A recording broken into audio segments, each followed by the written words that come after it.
Hi guys, this man is called David. He appeared at the Tory party conference in Birmingham where he was interviewed by Brexit Party former member Isabel Oakeshott. Now David is blind and he needs a guide dog to move around.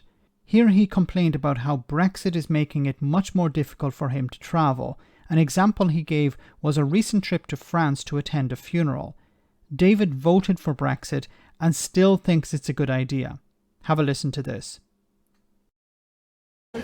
Hello, my name is David Adams. I'm president of the European Guide Dog Federation. Since Brexit, I've been unable to travel freely into Europe with my guide dog because of the way the rules were changed. It costs a lot of money to get an animal health certificate, which is now required, and it takes a long time. So when my friend in France died, I couldn't go to his funeral. It was just too big a process to get the paperwork done. It should be easy to make a simple bypass to the regulations so that British people with their guide dogs or assistance dogs can go to Europe from England and come back again frequently if that's what their work requires. And you said that in fact you have your guide dog. What's your guide dog's name?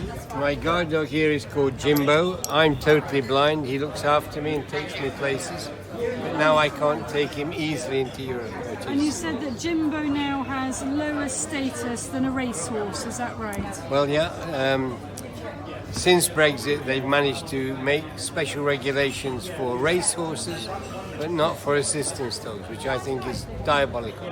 And just to be clear, you were a supporter of Brexit? Oh yeah, I'm all in favour of Brexit and the freedom of our country, but there's nothing changed about our country. It just seems a spiteful move on behalf of Europe. I've written 190 letters to European MEPs to try and get their help, and I wrote to Lord Frost many years ago, but nothing's changed, unfortunately. Okay, first of all, let me say my heart goes out to Adam and to Jimbo. I'm sorry that they're in this situation. I truly hope that people don't have to go through these difficult hoops. But please, you voted for this. You campaigned for this, or you still support this. Heck, okay, so he said a number of things here. First of all, he talked about animal health certificates. Now, I don't know if it's necessary to have an animal health certificate for a guide dog. Normally, animal health certificates are for livestock or animal products. Now, I don't think it's a case with a guide dog or an assistance dog, but if it is the case, this is a consequence of Brexit. This is a consequence of being a third country. Now, he said here he wrote letters to MEPs, he wrote letters to Lord Frost, and he didn't receive anything back. Well, I don't know. If he wrote letters to MEPs, they would have wrote back to him and said, this is the consequence of being a third country. This is what you voted for. Why are you complaining about the consequences of your vote? Now, Lord Frost probably didn't reply because Lord Frost understands exactly the same thing. This is the consequence of Brexit. I'm not going to tell you why, because then that would undermine Brexit.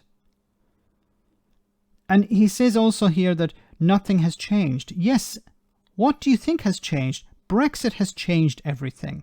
Britain is now a third country. That's what's changed. It's the same for every third country. And this idea that it's something spiteful. I'm trying to remain calm here. Why would it be something spiteful if it applies to all third countries? Oh, well, we're exceptional. We're British. We should be treated differently than other third countries. Well, that's what Brexiteers were told.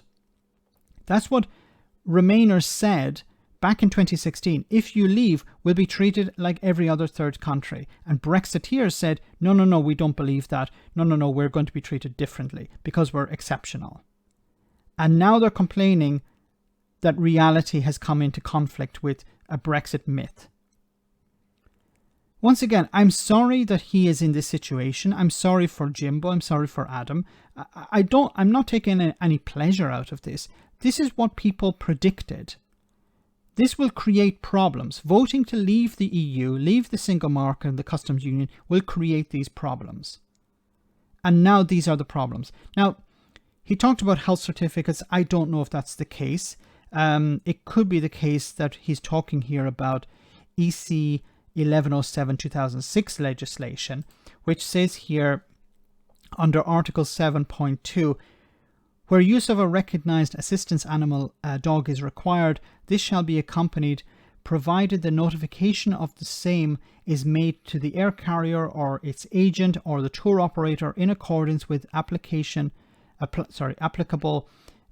national rules covering the carriage of assistance dogs on board aircraft where such rules exist. Basically, you need to have the paperwork in order to travel. You need to inform the airlines, you need to inform the airports before you travel. That's a requirement. And that was, I think, a requirement before, but if it's a requirement post-Brexit, that's a consequence of Brexit. Once again, I feel sorry for Adam and I feel sorry for Jimbo. I don't want them to have to go through this. But you can't turn around and say, yes, Brexit was a good idea, and then complain about the consequences of Brexit. It doesn't make any sense. Let me know in the comment section, guys, what you think about all of this. As always, your comments are greatly appreciated. Thanks a lot.